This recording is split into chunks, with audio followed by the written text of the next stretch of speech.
Halo semuanya, Assalamualaikum warahmatullahi wabarakatuh. Balik lagi di Zizoya Channel, salah satu channel yang pengen banget punya banyak subscriber dan punya banyak viewers biar bisa diajak collab sama Jerome Pauline. Dan yang pasti adalah biar bisa menyebarkan semakin banyak hal positif lainnya kepada teman-teman dulu konco di seluruh Indonesia, seluruh dunia atau dimanapun itu. Oke?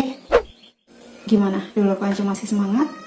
Masih istiqomah? Masih rajin? Masih mentarget sholawatnya biar dapat berapa-berapa. Semoga selalu dilimpahkan rahmat oleh Allah Subhanahu wa taala, terus juga dimudahkan untuk melakukan segala amalan-amalan sunnah Rasulullah Shallallahu alaihi wasallam ya. Jadi aku mau cerita, beberapa hari ini aku mengalami hal yang agak-agak horor sebenarnya. Tapi sebenarnya kalau dibilang baru-baru ini, udah lama sebenarnya aku mengalami hal-hal horor kayak gitu. Jadi mulai dari kayak diikuti makhluk-makhluk kayak gitu. Beberapa orang bilang katanya itu dikarenakan amalan-amalan kita. Maksudnya kita ngamalin sesuatu yang nggak sesuai dengan sanatnya dan lain sebagainya. Di sini aku nggak bilang bahwasanya kalau kita mengamalkan sholawat kemudian kita bisa diikuti hal kayak gitu, aku nggak bilang loh ya. Aku cuman mau cerita aja bahwa beberapa hari ini aku sempat mengalami hal-hal horor yang agak menurut aku udah ganggu banget. Karena selama ini meskipun sebelum-sebelumnya aku pernah kayak semacam diikuti oleh makhluk yang bernama Mas Poch, tapi aku ngerasa dia nggak ganggu aku gitu loh. Dia nggak ganggu aku sama sekali. Dia ya udah, dia cuma ngikut aja kayak gitu kan. Teman-teman boleh percaya boleh nggak, terserah ya. Cuman ada sesosok yang ngikutin aku dan aku beberapa kali memang sempat ngelihat sendiri, ngerasain sendiri. Nggak mengada-ngada, ini sama sekali bukan mengada-ngada, ini benar-benar nyata. Mungkin teman-teman juga banyak yang udah tahu kalau kita ngamalin hal-hal tertentu katanya bisa diikuti makhluk-makhluk kayak gitu. Kalau aku sih nggak percaya. Aku ngamalin apapun ada ustadznya, ada gurunya. Aku udah sami'na wa atokna. Kalau ada hal-hal semacam itu yang ngikut, ya itu pasti kersane Allah Ta'ala. Jadi udah biarin aja, jangan sampai karena hal kayak gitu kemudian aku jadi kayak apa ya, ngejauhin apa yang selama ini aku lakukan. Aku gak bisa cerita panjang lebar, aku bingung ceritanya kayak gimana. Tapi yang pasti akhir-akhir ini aku mengalami hal horor, yang super horor. Semoga teman-teman gak ngalami hal kayak gitu, karena itu kalau dibilang coba rumahnya dibacain bacaan-bacaan Al-Quran. Aku ngaji tiap habis subuh sama sebelum tidur, kadang habis maghrib juga aku ngaji. Apakah masih belum cukup? Kalau ditanya kayak gitu ya pasti tetap kurang. Cuman kalau dibilang hampa banget oleh bacaan Al-Quran ya enggak gitu. Aku udah sempat tanya-tanya ke Ustadz, katanya aku disuruh untuk tiap hari ngebaca Al-Baqarah. Karena kalaupun aku tiap hari itu kan baca Al-Quran, tapi sometimes Al-Baqarah kan cuman aku baca di kursi, kayak misalnya habis subuh, habis maghrib, sama jelang tidur kayak gitu-gitu, pas ngebas-ngebasin apa namanya, kasur kayak gitu-gitu kan. Setelah itu sama ustadz yang aku tanya, aku disuruh baca surat Al-Baqarah.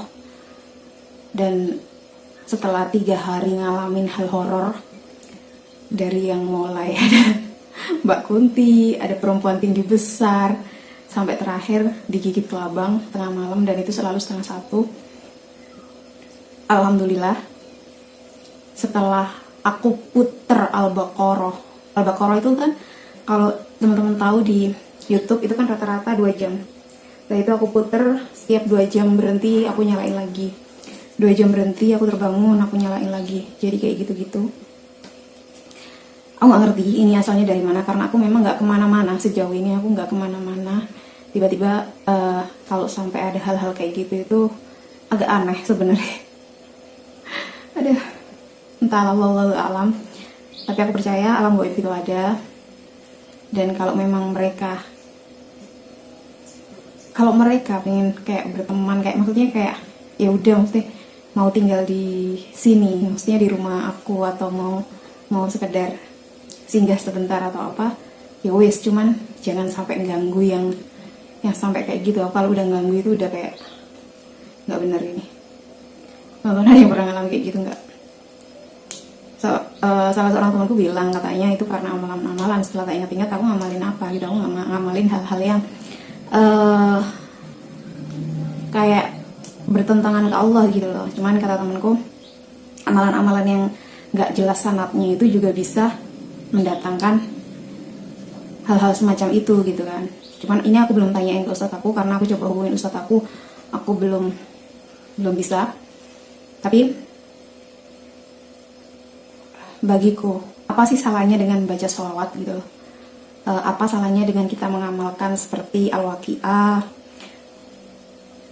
membaca Al-Mulk setiap sebelum tidur, standar-standar aja gitu loh. Nggak ada amalan-amalan yang kayak gimana gitu. Tapi ya udah sih. Oke teman-teman, aku itu tadi sekedar sharing aja.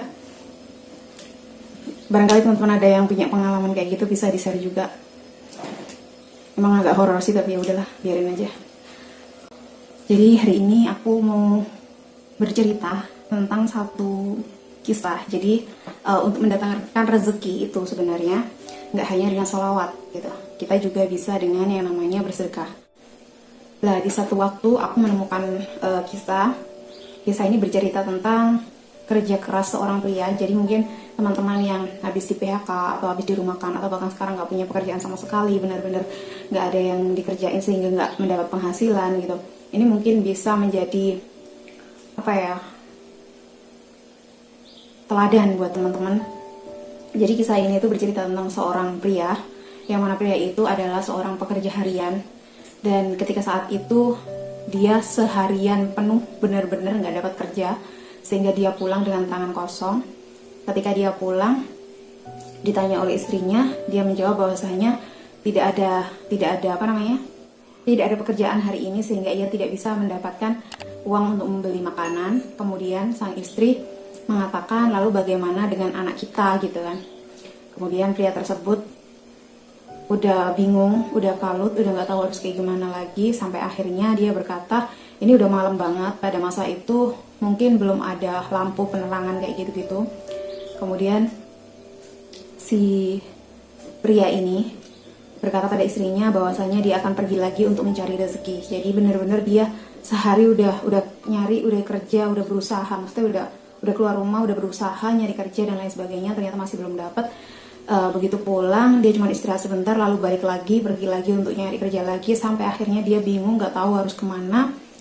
Terus dia menemukan satu masjid, dimana di masjid tersebut dia membawa kayak satu penerangan gitu kan.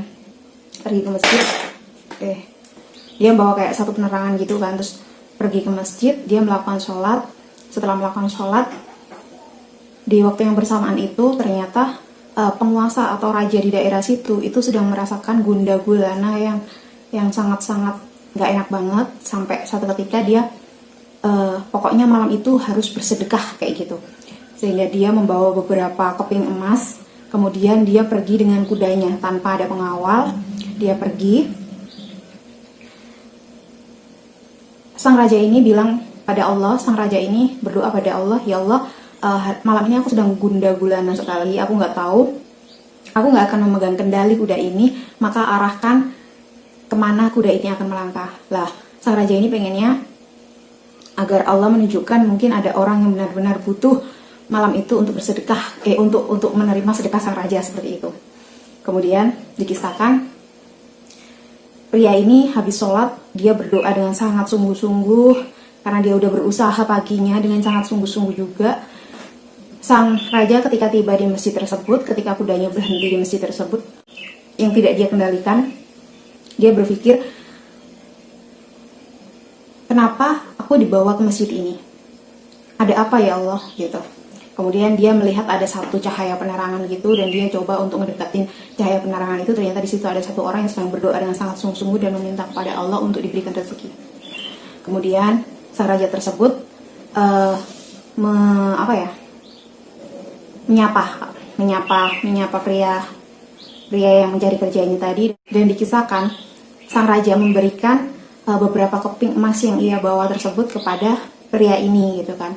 Kemudian sang raja berkata bahwasanya Allah yang menuntun dia agar datang ke sini, dan ternyata memang benar ada orang yang benar-benar membutuhkan harta tersebut, membutuhkan emas tersebut, membutuhkan rezeki tersebut gitu kan. Si pria ini sangat bersyukur sekali, dan sang raja berkata bahwa dia adalah seorang penguasa di daerah ini. Jika memang pria ini adalah orang yang suatu saat membutuhkan segala sesuatunya lagi, dia disuruh minta saja ke raja tersebut. Tapi jawaban yang paling menohok dari pria tersebut adalah, meskipun dia udah kenal rajanya, dia udah tahu bahwa rajanya bakal ngasih ini itu, tapi pria ini berkata bahwasanya meskipun semudah itu meminta ke raja, dia akan tetap memintanya kepada Allah gitu. Karena raja pun bisa ke situ itu karena kehendak Allah dan doa orang ini tadi. Lah, teman-teman semuanya, di masa pandemi ini, kalau memang teman-teman udah merasa berdoa, teman-teman udah mengamalkan sholawat bahkan ribuan kali, terus teman-teman udah mengamalkan hal-hal yang baik lainnya gitu, seperti sedekah dan lain sebagainya gitu, tapi kenapa masih susah, kenapa masih belum bisa mendapatkan, mungkin yang punya hutang belum bisa membayar hutangnya, mungkin yang nggak punya untuk jatah makan besok padahal udah bersolawat, kenapa belum dipastikan sama Allah bakal ada rezeki untuk besok, teman-teman. Bahkan seorang yang kaya raya pun, yang dia memiliki banyak harta, yang dia pastikan itu bisa untuk makannya dia sampai 70 tahun ke depan atau 100 tahun ke depan, itu pun belum tentu dia bisa menikmatin rezekinya tersebut sampai 100 tahun ke depan kalau memang ajalnya udah datang besok atau ajalnya udah datang beberapa menit kemudian. Jadi rezeki itu, kalaupun kita sekarang nggak pegang, bisa jadi 10-20 menit lagi tiba-tiba ada yang nge-follow up kita dan bilang telah transfer sekian. Allah itu nggak sulit untuk menggerakkan rezekinya kepada kita. Kalau kita udah berusaha, kita udah menggerakkan badan kita untuk bekerja, kita udah beraktivitas, melakukan layaknya kita bekerja untuk orang lain kayak gitu. Pokoknya kita melakukan sesuatu itu pasti dikasih sama Allah rezekinya gitu, kecuali memang kita udah waktunya dan jatah rezeki kita udah habis gitu. Di sini ada 2 hikmah yang bisa kita ambil sebenarnya. Yang pertama adalah pesan dari si pria tersebut bahwasanya ketika kamu udah bekerja keras tapi kamu belum mendapatkan sesuatu yang kamu inginkan, sesuatu yang kamu butuhkan, bukan berarti kamu harus berhenti gitu aja gitu. Tetap lakukan, entah itu berdoa seharian penuh, entah itu kamu bekerja lebih keras lagi, entah itu kamu mencari bantuan orang lain dan lain sebagainya. Lakukan, pasti Allah bakal ngasih jatah rezeki kalian atas kerja kalian tersebut. Lalu ada hadis sendiri kayak yang menyatakan bayarlah upah seseorang sebelum keringatnya kering kan gitu. Lah itu loh, itu jelas banget, dan itu adalah hal yang mosok kalau orang lain aja, kalau manusia aja nggak boleh ngebayar kita ketika keringat kita kering. Mosok Allah kayak gitu kan, nggak mungkin gitu. Pastinya kan Allah itu lebih tahu bahwasanya aku pengen rasa keseriusanmu seberapa. Saat ini kamu bisa kok untuk terus tak pacu kesabaranmu. Ya, kayaknya kamu masih bisa bersabar kok. Dan segala kebutuhanmu masih cukup lah. Ya. Kadang kayak gitu. Seneng dong. Kita dikasih kesempatan untuk bersabar, sementara kita bersabar itu dapat pahala. Iya kan? Orang-orang yang sholat dan bersabar. So, buat teman-teman, sesusah apapun saat ini, sesulit apapun kondisinya, terus belum tercapai keinginannya, doanya belum dikabulin, terus aja berusaha, terus aja berdoa, terus aja meminta ke Allah tanpa batas, tanpa perlu takut kayak gimana-gimana, udah serahin aja ke Allah. Terus poin yang kedua yakni dari dari pria tersebut adalah ketika pria tersebut bilang, sekalipun aku bisa meminta segala sesuatunya ke kerajaan, minta ke raja tersebut, minta ke penguasa tersebut, niscaya dia tidak akan pernah meminta kepada raja tersebut karena dia hanya akan meminta kepada Allah. Keimanannya itu harus sampai segitu loh. Gitu aja pria tersebut masih diuji Allah dengan, aku bingung mau bilang kemiskinan atau apa, sementara kita sebenarnya nggak miskin. Kita sebenarnya itu ya bisa dibilang kaya kalau kita mau minta ke Allah gitu. Jadi intinya kadang beberapa orang itu diuji Allah dengan hal-hal yang Allah tahu orang itu pasti mampu sebenarnya gitu loh. Tinggal orang itu mau memaksimalin apa enggak kemampuannya itu gitu. Jadi buat teman-teman, sekali lagi teruslah bersabar, dan kalau memang teman-teman ada rezeki yang lebih, usahakan untuk berbagi. Karena raja itu merasa gelisah, merasa pengen sedekah malam itu karena dia diselimuti rasa khawatir, rasa gundah gulana, rasa takut kalau sampai malam itu dia meninggal, sementara merasa amal ibadahnya belum cukup, sehingga dia selalu ingin bersedekah dan bersedekah. Ternyata ya memang benar, ketika orang yang berkecukupan, orang yang memiliki harta lebih, dia merasa masih gundah gulana perasaannya, merasa tidak tenang. Coba untuk dibuat untuk sedekah. Bisa jadi di luar sana ada orang yang sedang merintih berdoa membutuhkan rezeki dari kita yang berlebih. Mungkin di luar sana ada orang yang sedang merintih kelaparan, atau tetangga kita yang sedang merintih kelaparan karena membutuhkan rezeki yang dititipin ke kita. Coba lagi aja. Sampai di sini cerita aku hari ini, sharing aku hari ini. Mungkin di awal-awal agak horor, agak kayak gimana, skip aja boleh. Tapi kalau mau ditonton ya nggak masalah sih. Sampai ketemu di video berikutnya. Bye. Assalamualaikum warahmatullahi wabarakatuh.